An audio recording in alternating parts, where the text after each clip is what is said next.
네, 오늘 본문 말씀은 레위기 23장 26절부터 32절까지 읽겠습니다.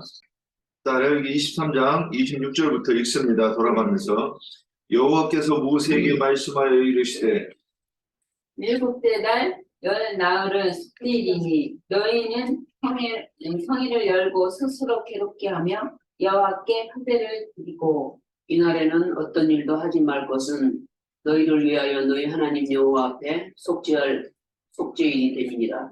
이날에 스스로 괴롭게 하지 아니하는 자는 그 백성 중에서 끊쳐질 것이라. 이날에 누구든지 어떤 일이라도 하는 자는 내가 그의 백성 중에서 멸절시키리니 너희는 아무 일도 하지 말라. 이는 너희가 거주하는 각처에서 대대로 지킬 영원한 규례니라. 이는 너희가 쉴 안식일이라. 너희 스스로 괴롭게 하고 이날 아흐렛 날 곧 저녁 곧 그 저녁부터 이튿날 저녁까지 안식을 지킬지니라. 여호와께서 모세에게 말씀하여 이르시되 예, 여기까지 하시고 민수기 29장 7절에서 11절 29장? 예, 민수기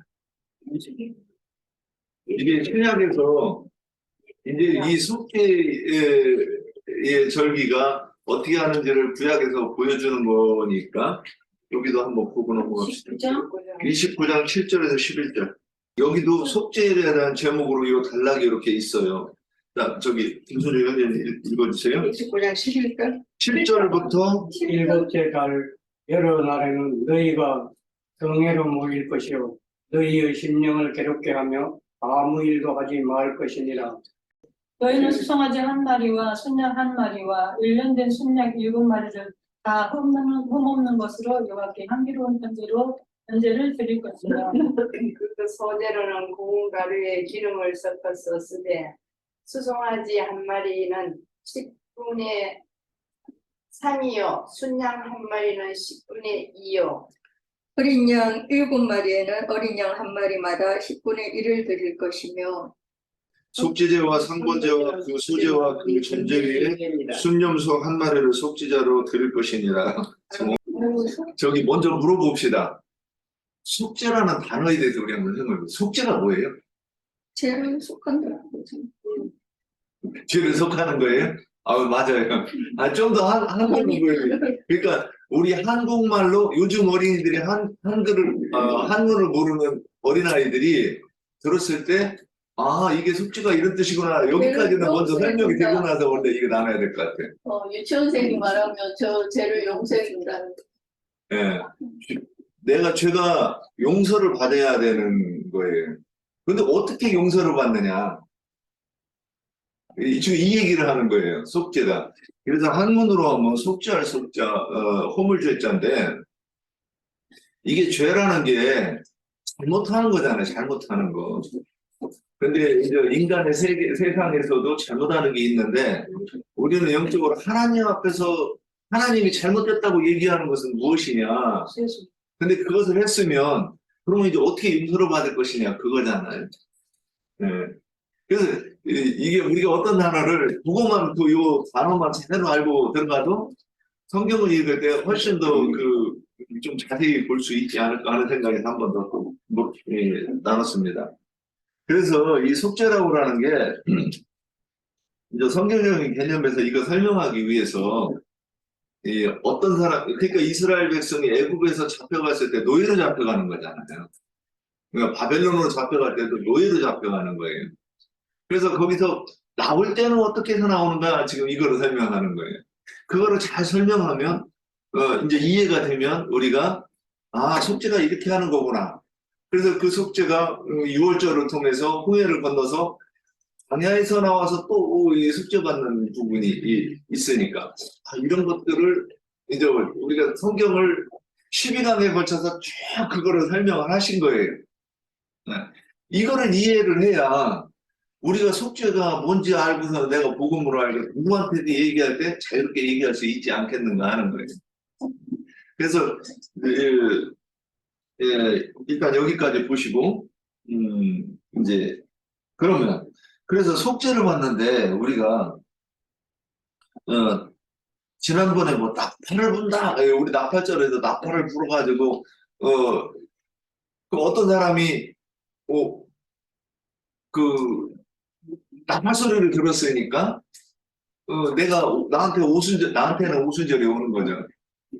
그런데 그러면 이제 어떻게 나팔 소리가 들리는데 나한테 오순절이 와? 이게 복음으로 우리는 설명이 됐어요. 요걸 가지고 다시 이제 오늘 속죄절로 가보는 거예요. 여기까지 잘 생각해 보세요. 8절 다음에 왜 속죄절이 오나? 이거는 나팔소리의 속죄절은 뭔가 연관이 되어 있는 것이 있어요. 그러니까 나팔소리를 못 들으면 속죄절이 안 오는 거예요. 그러니까 죄 용서를 못 받는다는 거예요. 예, 여기까지 하고 그러면 오늘 이제 준비하신 거 이제 말씀 나눠보시죠. 간단하게 하실 수 있는 우리 연자라면이 한번 먼저 하시지. 속죄라는 거는 덮어준다, 살려준다라는 그런 뜻이 예, 있고, 죄들로부터 속박에서 해방된다는 그런 뜻이 있어요. 예.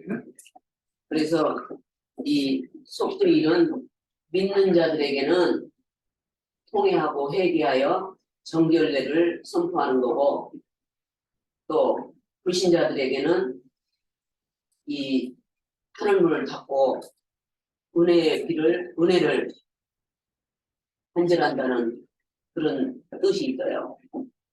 그래서 믿는 자에게는 구원이고, 또 믿지 않는 불신자들에게는 심판의 날이죠. 그래서 6월 1일부터 출애굽할 때 6월 1일 날은 애굽에서 광야로 나와서 7일 동안 무교절을 지켰고,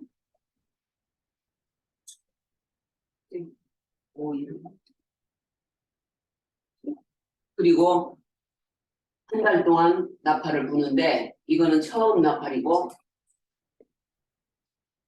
회개를 촉구하는 부드럽게 부는 나팔이라고 했어요. 그리고 7월 1일 나팔절은 마지막 나팔이고, 또 7월 10일 속죄절 나팔은 큰 나팔, 그러니까 큰 나팔인데 큰 성 바벨론이 무너지는 날이라고 그렇게 들었어요. 그래서 그리고 이 절기는 애굽에서 나온 이후로 광야에 나와서 절기를 지켰는데, 6월절, 무교절, 초실절, 오순절, 나팔절, 속죄절, 향막절 7절기를 1년에 한 번씩 매년 그렇게 지키도록 하셨죠. 그래서 7월 14일 이후, 저녁 이후부터는 이스라엘 민족이 시내산에 와 있는데, 모세가 백성들은 산 아래에 있고 모세가 시내산으로 올라가서 40일 동안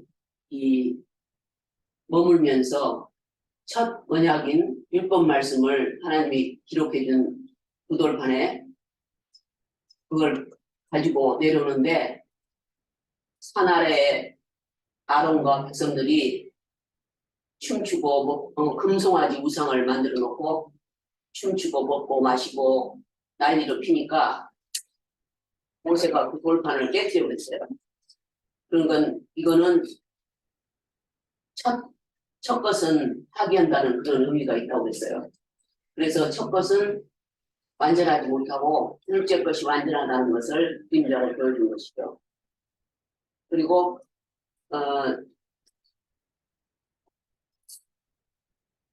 그러니까 이것은 이스라엘 민족들이 전체적으로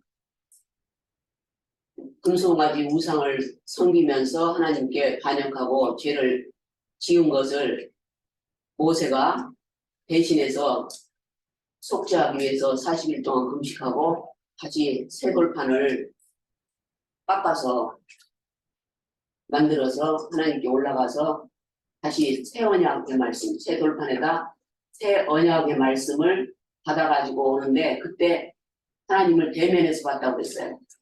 그래서 모세의 얼굴이 이 광채가 나고 하나님의 영광의 광채가 나타났다고 그렇게 했어요. 그러니까 하나님의 얼굴을 볼 수 없는 것이 저주이고 멸망인 것이죠. 우리들도 이렇게 신앙생활을 하면서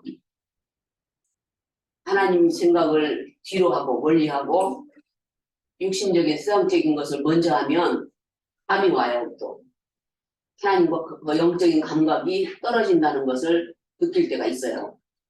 그래서 우리는 항상 하나님의 얼굴을, 말씀을 항상 대면하고 말씀에 속해서 사는 그런 삶을 살아야 된다는 것을 느꼈고, 또 이 대제사장들이 속죄절날 대제사장들이 1년 한 번씩 1차씩 지성소에 들어가서 제사를 드리고 나오기까지 백성들이 성소 마당에서 흰옷을 입고 기도를 하면서 하는 것은 신약 시대의 모든 일들을 구원하기 위한 그림자로 보여준 것이죠.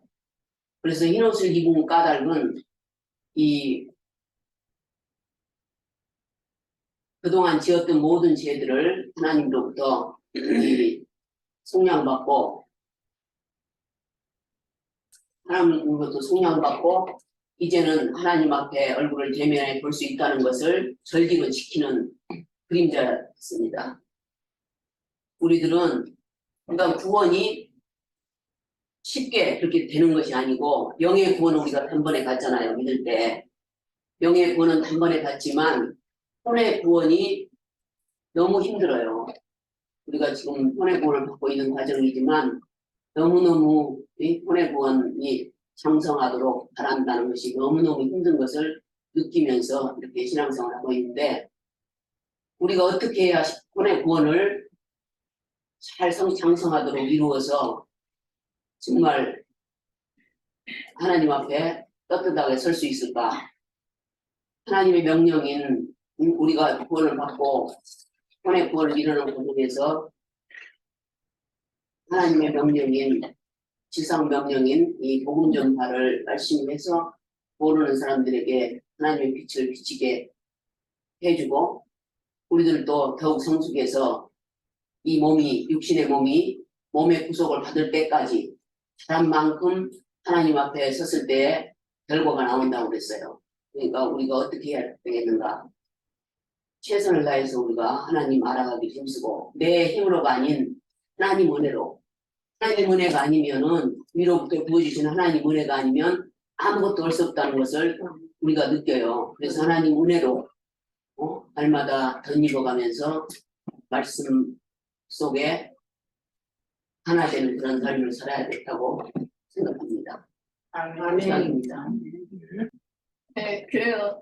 저는 이번에 뭐 개인적인 하여튼 좀 일로 말씀 주기를 많이 못해가지고, 사실은 뭐 연영기한테도 제가 나는 틀렸다 이번 주는 당신이 많이 준비해라 그렇게 말을 하긴 했는데, 일단 뭐 앞부분 강야교회 시대 때 그의 그 율법 그 부분밖에 제가 못 본 것 같아요.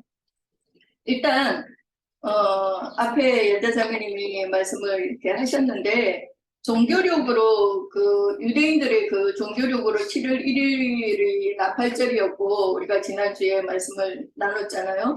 그런데 7월 10일이 속죄일이라는 거예요. 그죠? 오늘 아까 레위기 23장에서 읽었죠. 그러니까 엘루롤, 그러니까 6월 초하루부터 나팔을 불기 시작해서 티시리월 7월, 그죠? 초하루 날이 나팔절이고, 그 후로도 이제 열흘을 10일을 더 지나야 이제 속죄절이니까 총 40일 동안을 나팔을 불었던 거죠.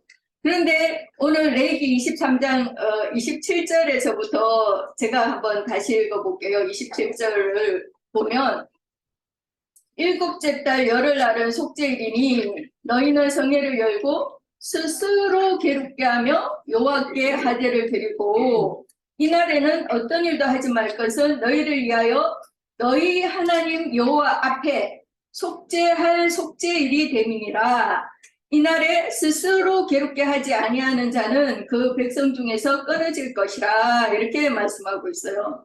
그래서 이런 말씀들을 보면 40일 동안 불었던 나팔이 회개를 촉구하는 그런 나팔 소리였다는 것을 알 수가 있죠.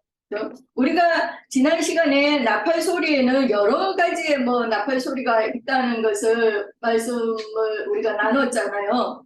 근데 오늘 이 속죄일에 의한 이 나팔은 회개를 촉구하는 나팔이라는 것을 알 수가 있어요.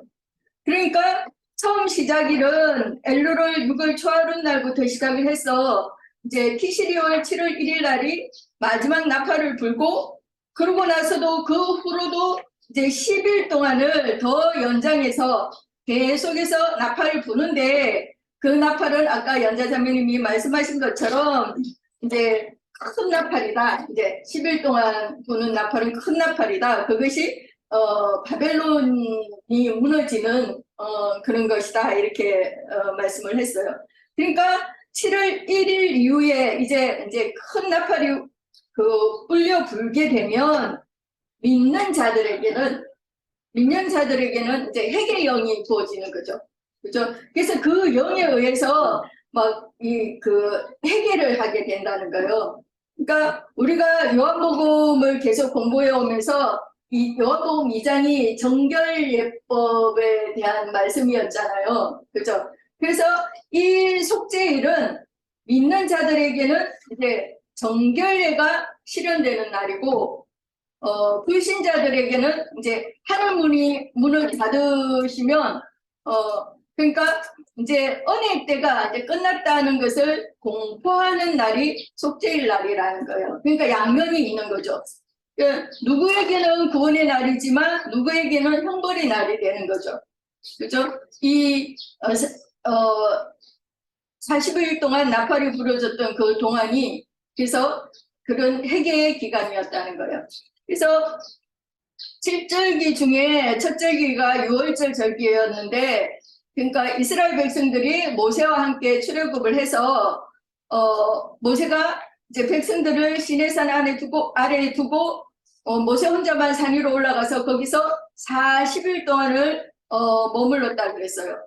그래서 첫 언약 말씀인 율법 말씀을 받아가지고 내려오다가 아까 연자사님 말씀하신 대로 백성들이 산 아래에서 그 아론과 함께 금송아지를 만들어가지고 금송아지 앞에서 먹고 마시고 뛰노는 그런 행위로 인해서 율법 말씀이 적힌 그 두 돌판을 산 아래로 던져서 깨뜨려 버렸죠.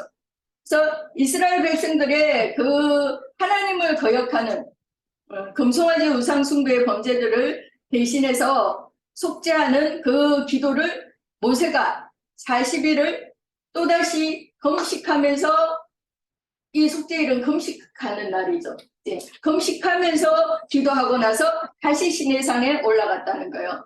그러니까 그 40일 동안 나팔을 부는 그 기간 동안이 오늘 속죄절기를 지키는 이스라엘 백성들은 자신들이 하나님의 말씀을 등지고 우상 숭배를 한 그런 영적인 죄를 이제 회개하는 기간이고, 그 40일 동안 모세는 금식을 했고 이스라엘 백성들의 죄를 대신해서 속죄의 기도를 한 것을 우리가 알 수가 있습니다. 그래서 제가 또 이 40일이란 그런 이 말씀을 이제 성경에서 이렇게 기억을 해보면, 예수님이 초시절 때, 그러니까 부활하셔서 그 성천하시기 전에, 그죠? 제자들에게 오셔가지고 40일 동안을 영의 세계에 관한 것을 미리 가르치셨다고 그랬어요. 그 다음에 감난산에서 성천하신 다음에 120명의 그 믿는 자들이 이제 열흘 동안을 금식하면서 또 기도하는 그런 기간을 가졌고, 그죠? 그리고 오순절이 왔고, 또 40일에 대한 거를 생각해 보면, 예수님이 성령에 이끌려서 마귀에게 시험 받으러 광야로 가서 40일을 밤낮으로 금식하면서 그 후에 이제 마귀의 시험을 받았다 하셨고, 야곱이 죽었을 때도 그 향을 처리하는데 40일이 걸렸다고 했어요.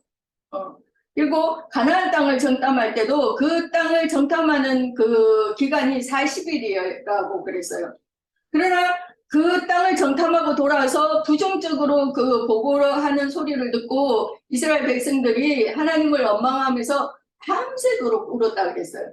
그래서 하나님이 그 이스라엘 백성들에게 벌하시는 말씀을 하는 것이 민수기 14장 33절에서 34절을 제가 읽어볼게요. 좀 마음에 남아서 제가 이 말씀을 찾아봤어요. 그래서 너희의 자녀들은 너희 반역한 죄를 지고 너희의 시체가 광야에서 소멸되기까지 40년을 광야에서 방황하는 자가 되리라. 너희는 그 땅을 정탐한 날 수인 40일에 하루를 1년으로 쳐서 그 40년간 너희의 죄악을 담당할지니 너희는 거제서야 내가 싫어하면 어떻게 되는지를 알리라 하셨다 하라 그랬어요. 그래서 이 40일이라는 것이 마귀에게 시험을 받는 그 40일 기간이기도 하지만 또 승리하는 날이기도 하죠. 한편으로서는. 그죠? 마귀를 이기는 날이기도 하거든요. 우리가 속죄받는 날. 우리의 죄들을 용서받고 구원의 은혜를 입는 날이기도 하죠. 그죠? 그리고 출애굽기 32장 말씀을 한번 볼게요. 예. 출애굽기 32장 30절에서부터 35절까지 말씀을 볼게요. 제가 읽습니다. 이튿날 모세가 백성에게 이르되 너희가 큰 죄를 범하였도다. 내가 이제 여호와께 올라가노니 혹 너희를 위하여 속죄가 될까 하노라 하고 모세가 여호와께로 다시 나아가 여짜오되 슬프도소이다. 이 백성이 자기들을 위하여 금신을 만들어 싸우니 큰 죄를 범하였나이다. 그러나 이제 그들의 죄를 사하시옵소서. 그렇지 아니하시오면 원하건대 주께서 기록하신 책에서 내 이름을 지워버려 주옵소서. 여호와께서 모세에게 이르시되 누구든지 내게 범죄하면 내가 내 책에서 그를 지워버리리라. 이제 가서 내가 내게 말한 곳으로 백성을 인도하라. 내 사자가 내 앞서 가리라. 그러나 내가 보응하는 날에는 그들의 죄를 보응하리라. 여호와께서 백성을 치시니 이는 그들이 아론이 만든 바 그 송아지를 만들었음이더라 그랬어요. 저는 이 말씀을 보면서 출애굽기 18장에서 모세의 장인 그 이도로가 모세의 일이 너무 가중하다고 그렇게 생각해서 천부장 뭐 50부장 100부장 뭐 이런 것들을 세워놓고 그죠? 그래서 큰 일은 모세에게 가져오고 작은 일은 그들이 스스로 재판하게 하라. 그래서 이 말씀 가지고 옛날에도 큰 일은 하느님에 관한 일이고 작은 일은 사람에 관계되는 사사로운 일, 뭐 그런 일이다. 이렇게 그렇게까지는 생각을 했지만 이것을 말씀으로 딱 확정을 시켜주는 그런 말씀을 그때 당시엔 제가 찾지 못해서 가지고 그랬는데 오늘 이제 이 말씀을 공부하면서 확실하게 이제 소화가 된 것 같아요. 그래서 오늘 여기 출애굽기 32장에서는 큰 죄라고 했는데 사람이 스스로 절대 갚을 수 없는 죄. 하나님의 은혜가 아니면은 절대로 용서받을 수 없는 그 사면을 받을 수 없는 그런 죄를 큰 죄라고 하고 그래서 오늘 우리가 말씀에서 한 것처럼 금송아지 우상을 만들어서 금송아지 앞에서 먹고 마시고 뛰놀았다 그랬는데 오늘날의 그 예배당이나 그 기도원 그런 데도 모여서 막 그죠 세상 축복을 30배 60배 뭐 100배까지 받기 위해서 막 몸부림치고 나는 어떤 목사는 나는 100배까지 나는 30배 60배 다 필요 없고 나는 꼭 100배를 받겠다고 이렇게 하는 목사를 봤어요. 그래서 그렇게 몸부림을 치면서 먹고 마시고 하는 것들이 그런 것들이 큰 죄라는 것이죠. 그리고 작은 죄라는 것은 사람들끼리에서 일어난 그 잘못된 일들 뭐 내가 뭐 사기를 쳤다든지 뭐 상의를 입혔다든지 거짓말을 했다든지 등등 굉장히 많겠죠. 그렇죠? 그래서 사람들끼리 이렇게 어떻게 이제 해결하면 용서가 가능한 그런 거. 그러니까 용서를 받을 수 있는 죄도 있지만 용서를 받을 수 없는 죄도 있다는 거죠. 그래서 요한일서 5장에도 보면 사망에 이르게 하는 죄와 사망에 이르지 아니하는 그런 죄가 있다고 그렇게 말하고 있잖아요. 그러나 이 속죄일은 특별한 날인 거죠.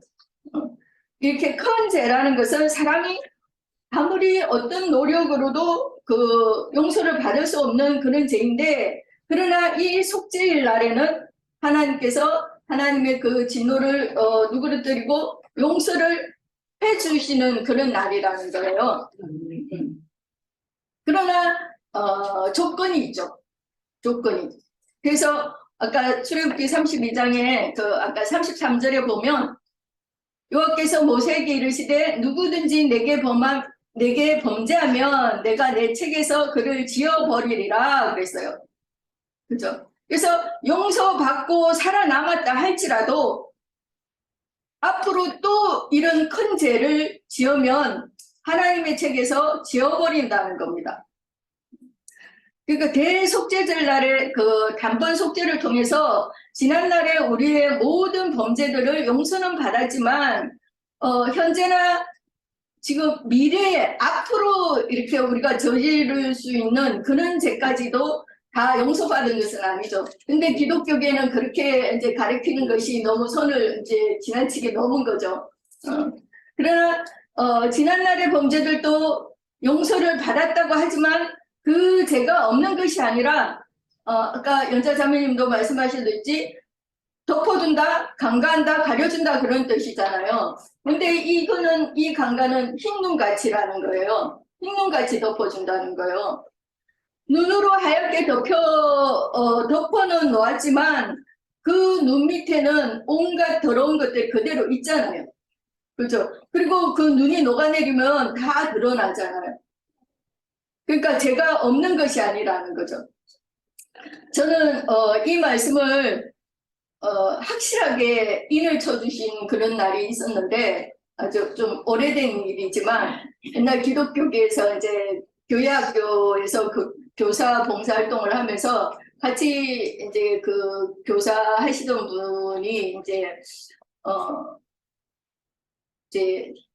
생을 이제 마감해가지고 장례장으로 이제 그 연구차라 그러죠. 그걸 타고 이렇게 가는데 그날따라 무지하게 막 눈이 많이 내린 거야. 무지막지하게 많이 눈이 내린데 그 밖을 이렇게 창밖을 이렇게 내다보는데 이 말씀이 생각이 나는 거예요. 눈으로 막 다 하얗게 다 뒤덮였는데 저 안에는 나무 판때기 하여튼 음악 것들이 그대로 다 있지. 하여튼 그날 이 말씀이 확실하게 인이 딱 새겨졌는데 아직도 하여튼 좀 그 분위기, 내 마음에 와닿는 어떤 그런 분위기 이런 것들이 너무 좀 특별했었어요.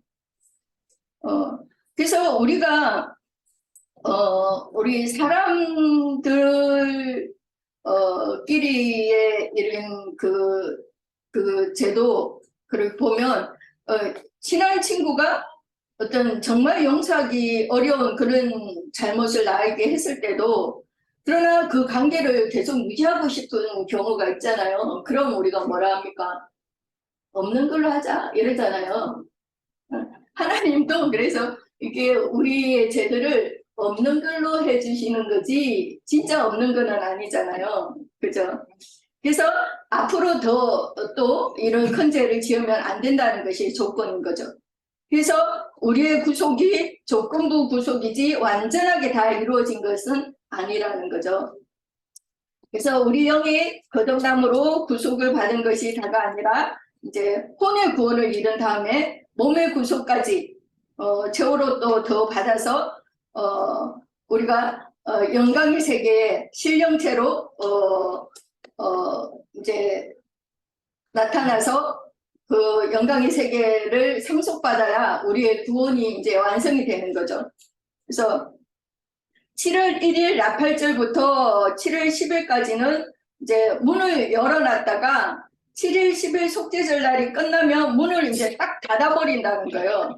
이게 은혜의 때라는 것이 끝없이 이어지는 것이 아니라는 거죠. 그러니까 구원 얻을 때가 종결된다는 그런 큰 경고의 나팔이기 때문에 누군가에게는 구원의 나팔이 되지만 또 누군가에게는 그 구원을 받지 못하는 자, 그 자에게는 심판의 나팔이 되는 거죠. 그러니까 누군가에는 속죄를 기념하는 나팔이 되지만 누군가에는 심판의 선고가 되는 거예요.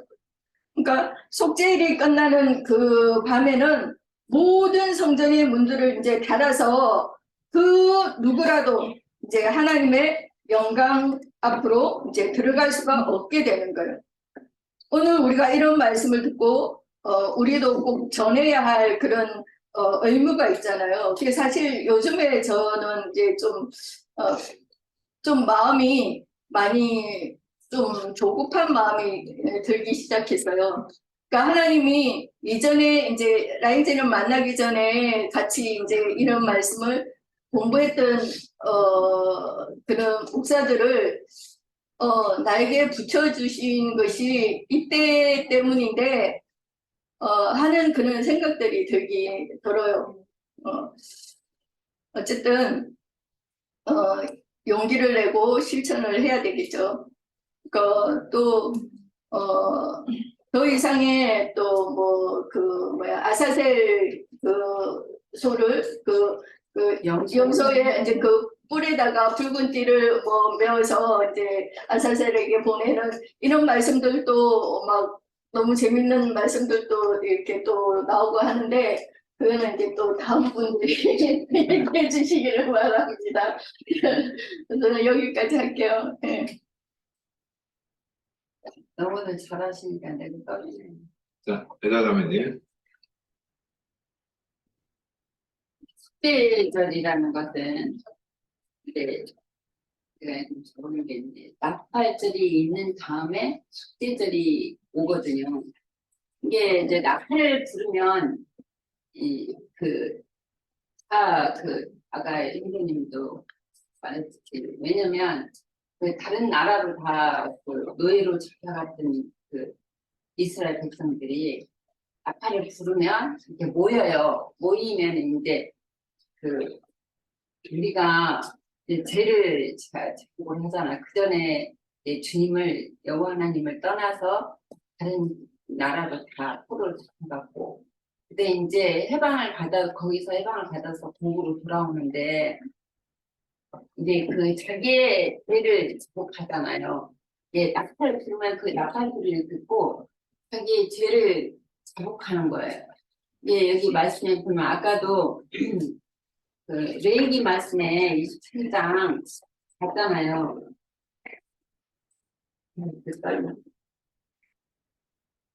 내가 한번 다시 읽어볼게요. 예. 여호와께서 모세에게 말씀하여 이르시되 일곱째 달 열 나흘은 숙제이니 너희는 성회를 열고 스스로 기록게 하며 여호와께 화제를 드리고 이 날은 어떤 일도 하지 말 것은 너희를 위하여 너희 하나님 여호와 앞에 숙제할 숙제지일이 됨이니라. 이 날은 스스로 괴롭게 하지 아니한 자는 백성 중에서 끊어질 것이라. 이 날은 누구든지 어떤 일이든지 하는 자는 내가 그의 백성 중에서 멸절시키리니 너는 아무 일도 하지 말라. 이는 너희가 거주하는 각처에서 대대로 지킬 영원한 규례라. 그리고 이는 너희가 쉴 안식일이니 너희는 스스로 괴롭게 하고 이달 열 나흘 날의 저녁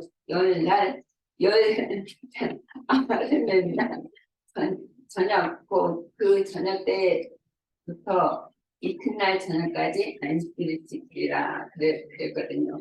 근데 여기 숙제일은 내가 지금 읽었던 것처럼 레위기 말씀에 육체가 된 죄인들에게 통해하는 영을 부어주시는 것이에요. 육체가 된 죄인들에게 이제 은혜를 받아 숙제함으로 구속, 그 죄들의 사함을 받는 것은 복음 나팔을 듣고 그 심령과 마음에 반응하여 회개하는 여부에 따른 것이기 때문입니다. 그렇게 했거든요. 근데 여기 레위기 지금까지 주민들이 다 말씀하셨기 때문에 그건 반복해서 얘기할 필요가 없고, 이게 에레미야서 한번 볼게요.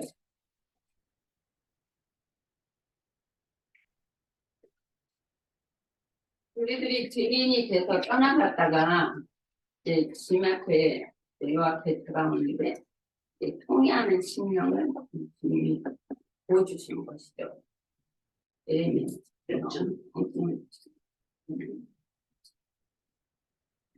50장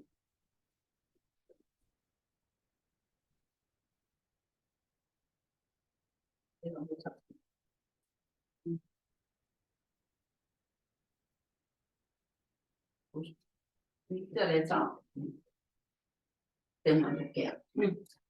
여호와께서 선지자 예레미야에게 바벨론 갈대아 사람의 땅에 대하여 하신 말씀이다. 너희는 나라들 가운데 전파하라, 공포하라, 깃발을 세우라, 숨김이 없이 공포하여 이르라. 바벨론이 함락되고 베리의 수치를 당하여 무르닥이 부스러지고 그 신상들은 수치를 당하며 우상들은 부스러진다 하라. 이는 한 나라가 북쪽에서 나와서 그를 쳐서 그 땅으로 황폐하게 하여 그 가운데 사는 자가 없게 할 것이라. 하나님이 짐승이 다 도망할 것이니라. 여호와의 말씀이라. 그날 그때 이스라엘 자손이 돌아오며 유다 자손도 함께 돌아오되 그들이 울면서 그 길을 가며 그의 하나님 여호와께 구할 것이며 그들이 그 얼굴을 시온으로 향하여 그 길을 물으며 말하기를 너희는 오라 잊을 수 없는 영원한 언약으로 여호와의 언약이니라 하였습니다. 근데 여기 말씀에도 보면은 그 포로로 다른 나라로 잡혀갔던 이스라엘 백성들이 이제 그 바벨론을 심판하고 그들이 이제 주님 다시게 주님께로 모으는 거잖아요. 이게 주님 앞에 돌아오면서 통회하는 심령으로 이제 돌아온다고 그랬거든요. 그 스가랴 한번 볼게요. 스가랴서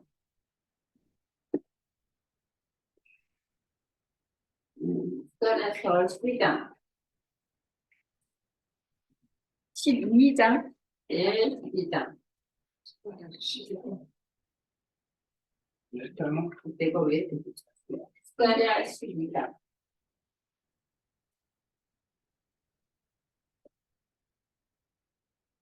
12장 11절 1절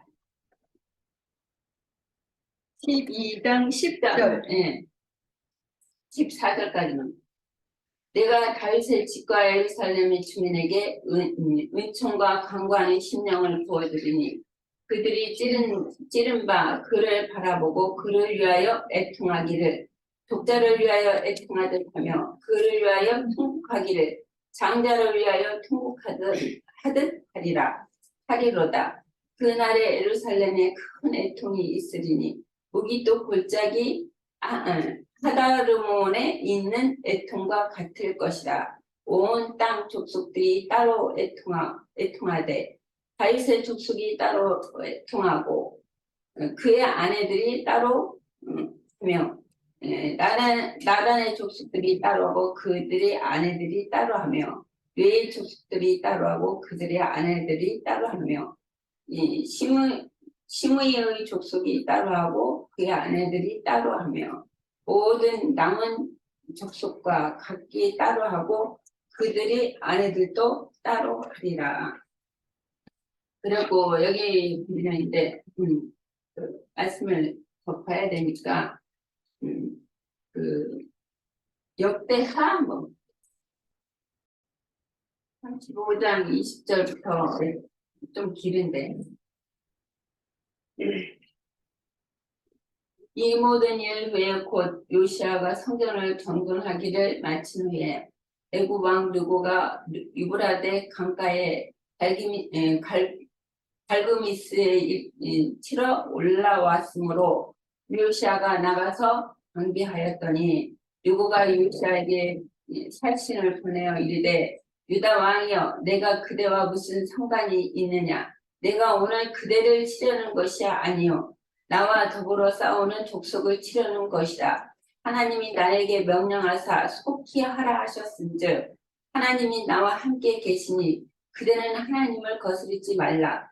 그들을 멸하실까 하노라 하나.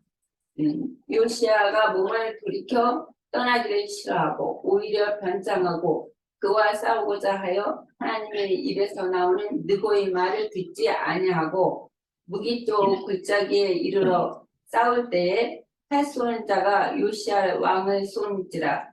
왕이 그의 신하들에게 이르되 내가 중상을 입었으니 나를 도와 나가게 하라. 그 부하들이 그의 병거에서 내리게 하고 그의 어금 병거에 태워 예루살렘에 이른 후에 그가 죽으니 그의 조상들이 묘시에 장사되니라. 온 유다와 예루살렘의 사람들이 요시아를 슬퍼하고 에레미야는 그를 위하여 애가를 지었으며 모든 노래하는 남자들과 여자들은 요시아를 슬퍼 노래하니 이스라엘의 규례가 되어 오늘날까지 이르렀으며 그 가사는 애가 중에 기록되니라. 그렇게 했거든요. 그리고 이제 사도행전을 볼게요. 37절.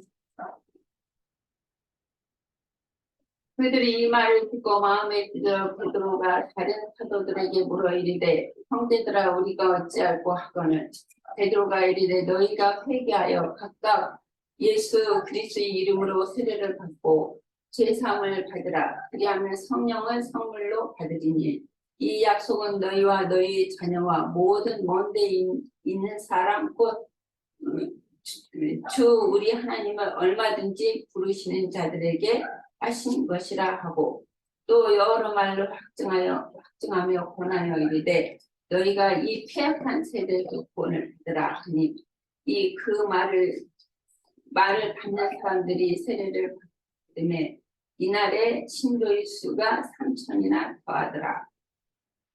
그들이 사도의 가르침을 받아 서로 교제하고 떡을 떼어 오로지 기도에 힘쓰니라. 그렇게 했거든요.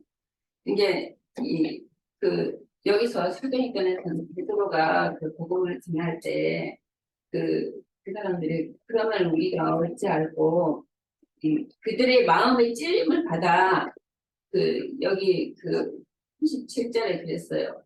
그들의 마음의 찔림을 받아 베드로에게 우리가 어찌할꼬 하고는 베드로가 너희가 회개하여 각각 예수 그리스도의 이름으로 세례를 받고 죄 사함을 받으라. 그게 아까 그 숙제자의 말씀에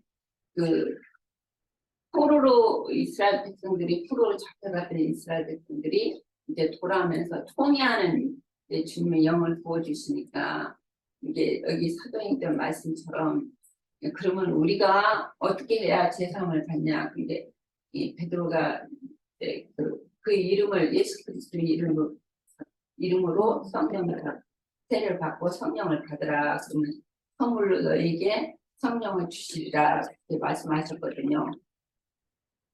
그리고 이제 레위기 이 말씀 한번 더 볼게요. 레위기 16장 6절에서 10절.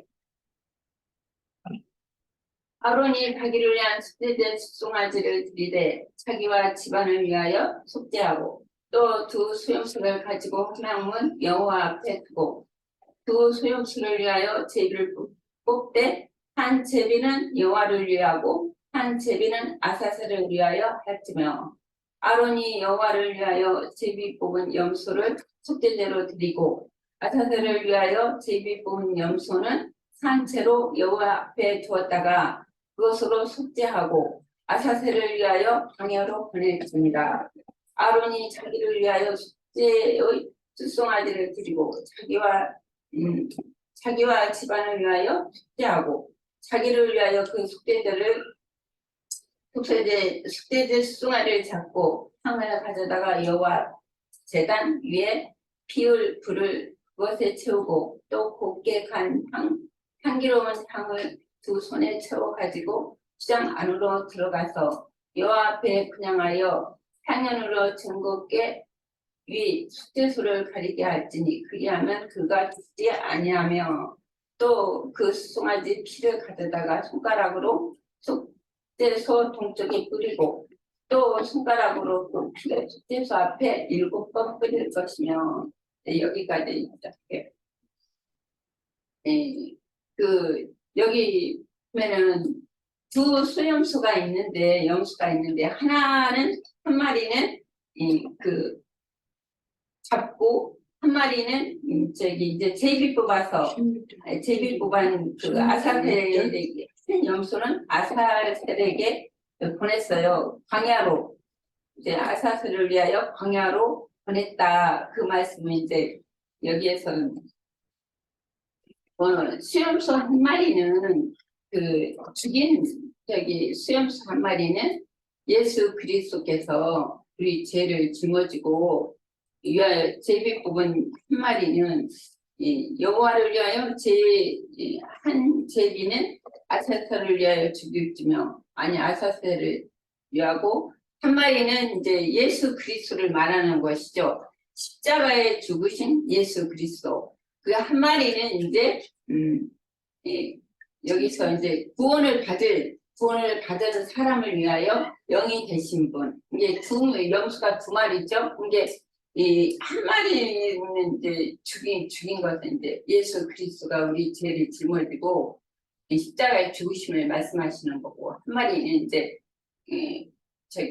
광야로 아사셀을 위해서 광야로 보냈거든요. 근데 한 마리는 아사셀을 위해서 광야로 보낸 한 마리 염소는 이제 앞으로 구원을 얻을 자들, 그게 우리들이고 또 우리 앞서간 사도들을 앞으로도 또 우리 말고 대를 이어서 이제 쭉 구원을 얻을 자들을 위해서 영이 되신 주님, 영이 되셔가지고 이제 주님이 십자가에 우리 모든 죄를 짊어지고 죽고 부활하셔서 영이 되셔서 믿는 자들 속에 들어오셨잖아요.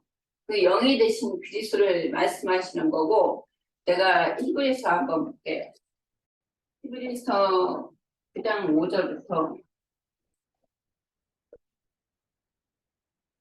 그러므로 주께서 세상에 임하실 때에 이르시되 하나님이 제사와 예물을 원하지 아니하시고 오직 나를 위하여 한 몸을 예비하셨도다. 번제와 속죄들은 기뻐하지 아니하시나니 이에 내가 말하기를 하나님이 엎으셨어서 두루마리 책에 나를 가르쳐 기록한 것과 같이 하나님의 뜻을 행하러 왔나이다 하셨느니라. 그 위에 말씀하시기를 주께서 제사와 예물과 번제와 속죄는 원하지 아니하시고 기뻐하지 아니하신다 하셨고, 이는 다 율법을 따라 드리는 것이라. 위에 말씀하시기를 보시옵소서 내가 하나님의 뜻을 행하러 왔나이다 하셨으니 그 첫째 것을 폐하시고 둘째 것을 세우려 하심이라. 이 뜻을 따라 예수 그리스도의 몸을 단번에 들이심으로 말미암아 우리가 거룩함을 얻었노라. 제사장마다 매일 서서 섬기며 자주 같은 제사를 드리되 이 제사는 언제든지 죄를 없이 하지 못하거니와 오직 그리스도는 죄를 위하여 한 영원한 제사를 드리시고 하나님 우편에 앉으사 그 후에 자기 원수들을 자기 발등판 되기까지 기다리시나니 그가 거룩하게 된 자들을 한 번의 제사로 영원히 온전케 하셨느니라. 또한 성령이 우리에게 증거하시되 주께서 이르시되 그날로는 그들이 맺을 언약일 것이라 하시고 내 법을 그들의 마음에 두고 그들의 생각을 기록하리라 하신 후에 또 그들에게 그들의 죄를 그들의 율법을 내가 다시 기억하지 아니하리라 하셨으니 그것들을 사하셨는즉 다시 죄를 위하여 제가 드리는 것이 없니라. 여기까지 하세요. 8절에. 6장이 모세의 법을 폐한 자도 그의 증거로 말미암아 불쌍히 여김을 받지 못하였거든. 그게 여기 히브리서 말씀에도 그 구약의 아까 내가 16장 읽었잖아요. 레기 16장. 그게 자기와 자기 집안을 위해서 속죄를 드렸다고 했어요. 아론은. 이게 아론이 죄가 있어요, 없어요?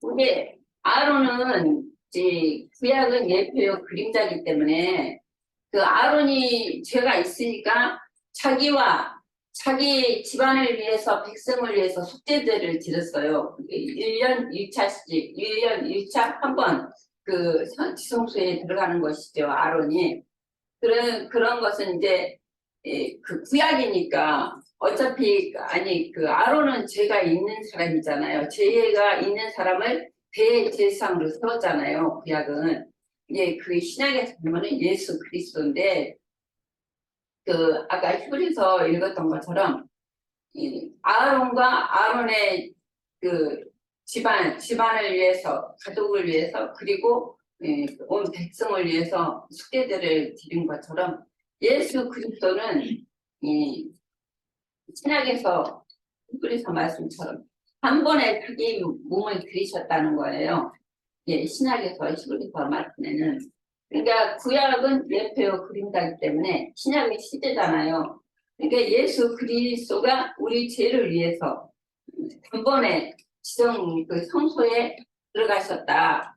그 속죄를 이루기 위해서. 그러니까 이제 그 아론의 제사는 해마다 드려야 되는 거야. 해마다 그 속죄제를 지성소에 들어가서 아론이 1년 1차씩 한 번에 꼭 속죄제를 드려야 되는 거거든요. 근데 예수 그리스도는 그럴 필요가 없어요.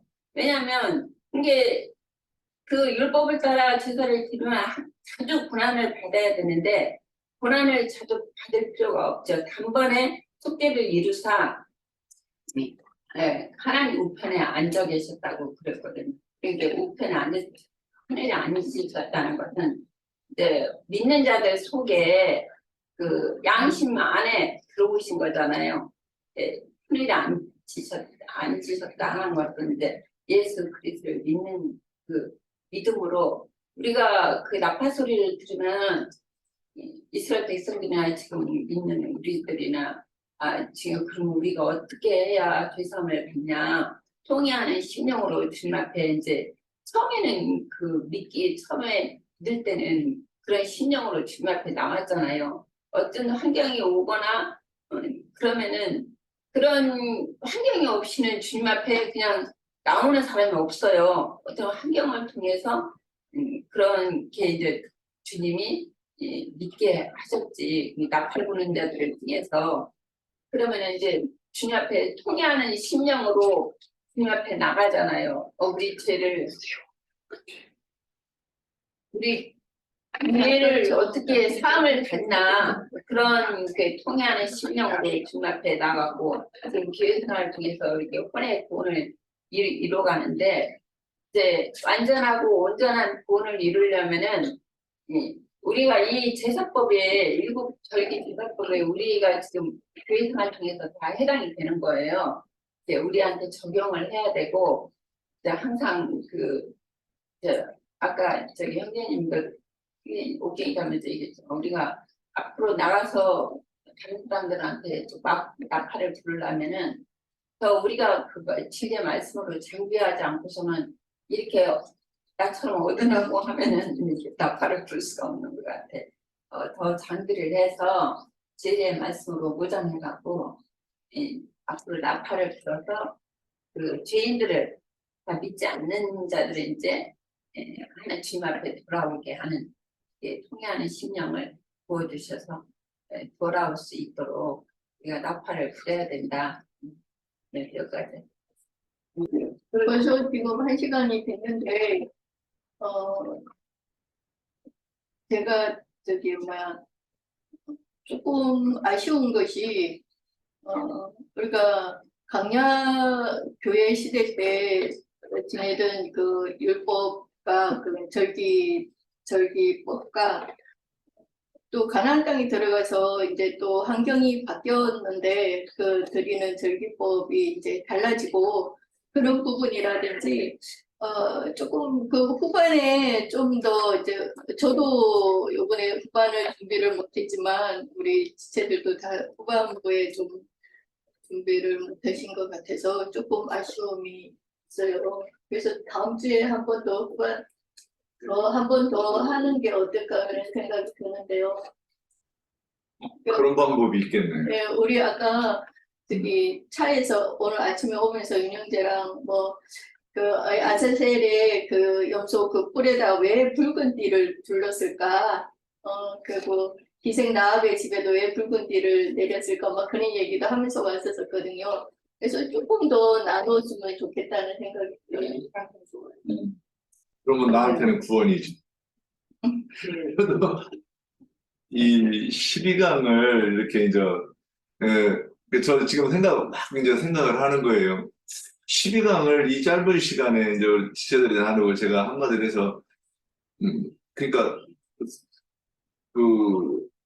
이제 우리끼리는 그렇지만, 기독교인들한테 이거를 이렇게 얘기를 했을 때 내가 알아듣게 설명을 할 수 있겠는가. 그러니까 이제 먼저 딱 여기에 맞추려고 하는 거예요. 그래서 하는데, 야, 참 쉽지 않구나. 이제 이 생각을 해가면서, 오늘 내가 얘기를 하면 횡설수설할 텐데, 이런 생각을 지금 하고 있어요. 그리고 또, 시간이 없어서, 아까 옥견장도 얘기했지만, 왜 그 뿔에다가 붉은 줄을 맸다고 하는 게 무슨 뜻일까?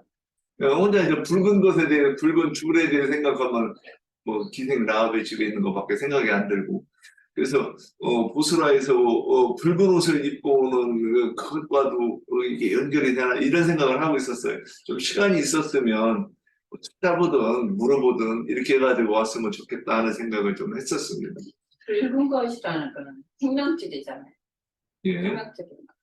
생명줄. 그러니까 그걸 하여튼 그건 다음 주에 나누죠. 예, 다음 주에 그러고 이게 구약에서 율법이 이렇게 제정이 되고 신약에서는 이거를 이렇게 적용을 했고 이것이 설명을 해야 이게 이제 복음이 되는 거예요. 구약만 얘기한다든가 신약만 뚝 떼가지고 이렇게 우리가 신약만 가지고 얘기하면 좀 편하게 얘기할 수 있는데 구약 성경하고 딱 연결을 시켜야 누군가한테도 얘기를 하든 이게 근거가 여기에서 나왔고 그래서 이렇게 답이 이렇게 나와야 정확하게 하나님의 뜻이다 이렇게 얘기할 수 있지 않겠는가. 어제도 이 얘기했다가 저 뒤지게 혼났어요. 우리가 어떤 말을 하면 복음이 되려고 그러면 이렇게 해야 된다. 구약 성경. 그래서 구약 신약이 뭔 뜻인지도 모르고서는 예수 믿는다고 그러면 곤란하다 그랬다가 뒤지게 혼나고 왼수지고 그러고 왔어요. 저도 뭔 말만 하면 하여튼 왼수지고 혼나요. 아니 그러니까 그래서 오늘 말씀을 좀 예, 그러면 오늘은 잠깐만요. 일단 마무리. 여기까지. 나인재님 오늘 혹시 여기서 더 해주실 말씀 있을까요? 붉은 띠. 다음 시간.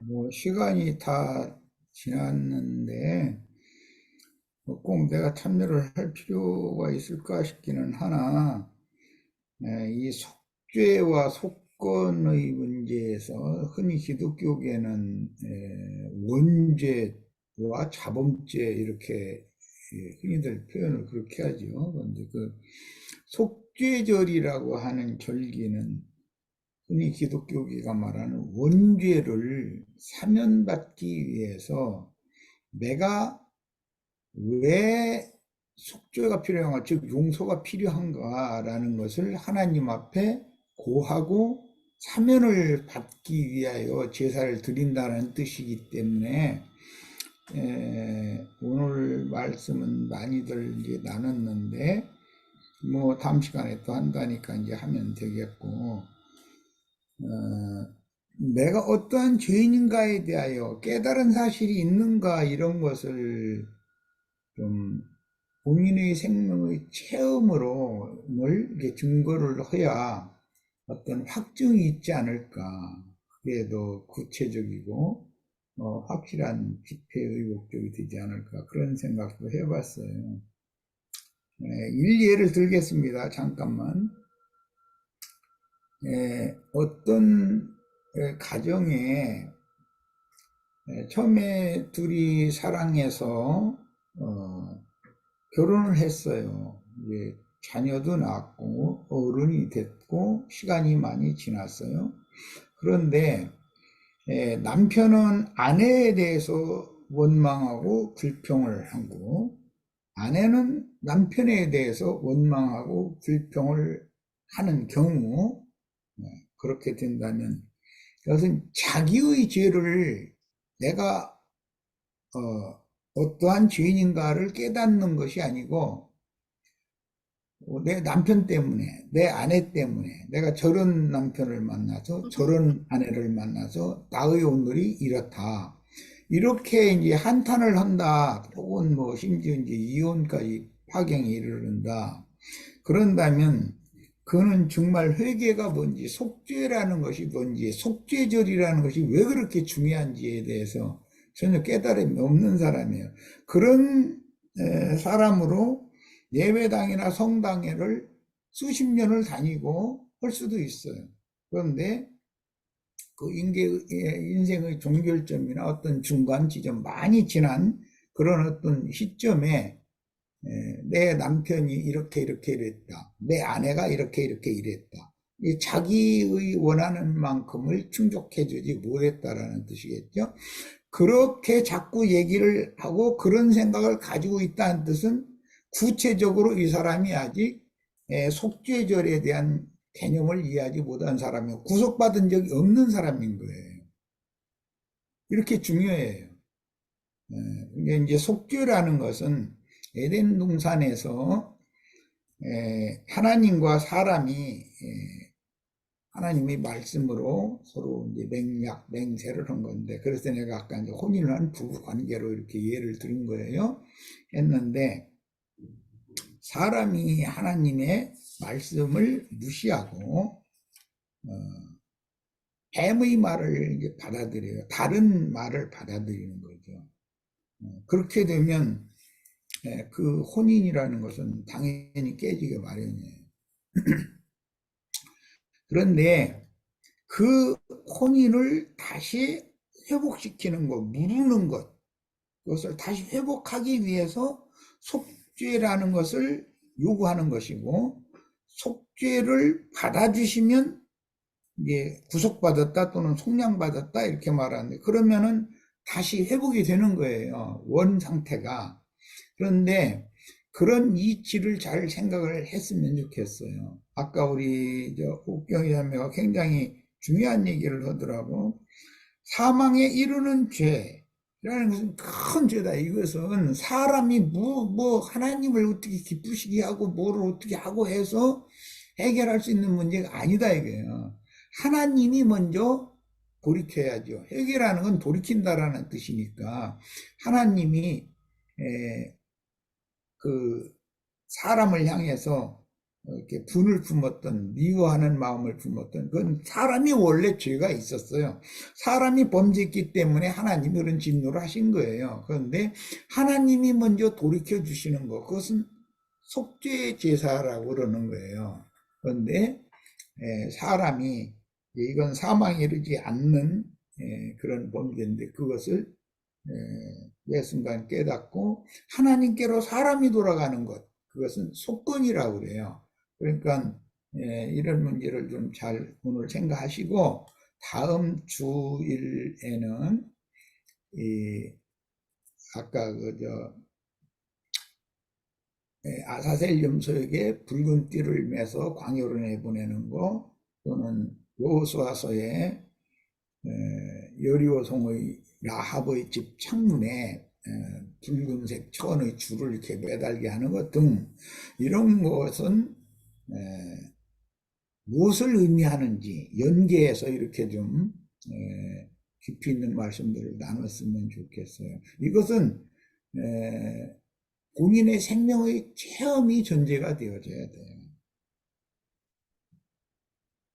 남을 원망하고 어떤 사건, 나의 삶에 연계되어진 어떤 그때 그런 일이 있었기 때문에 내가 오늘 이렇다 해가면서 원망이 나오고, 그런 사람은 속죄가 된 사람이 아니죠. 회개를 한 적이 없는 사람이니까. 성경이 말하는 회개라는 것과 흔히 인간 세상에서 회개라고 하는 것은, 인간 세상의 회개라고 하는 것은 가책을 받은 것을 이렇게 뉘우친다라는 그런 뜻이지만, 그것은 사망에 이르지 않는 죄를 돌이키는 사람의 회개를 말하는 것이고, 성경이 구체적으로 기본적인 회개, 속죄를 요구하는 것은 하나님이 돌아서야 되는 일인 것이거든요. 하나님께서 사람에게로 돌아와 주셔야 되는 문제. 그러니까 이 양면을 잘 생각해 보시기를 바라요.